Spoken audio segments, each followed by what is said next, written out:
विभाग का काम हो उसमें क्या करते हैं, शिक्षक को लगा देते हैं। वैक्सीन हो या फाइलेरिया का दवा खिलाना, कोई भी काम जो दूसरा विभाग से नहीं होता है तो शिक्षक को जोड़ देते हैं उसमें।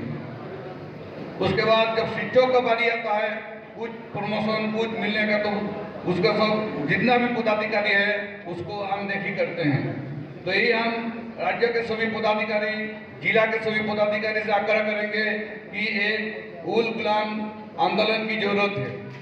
तभी हम लोग को अपना मान प्रतिष्ठा इज्जत का हम रक्षा कर सकते हैं।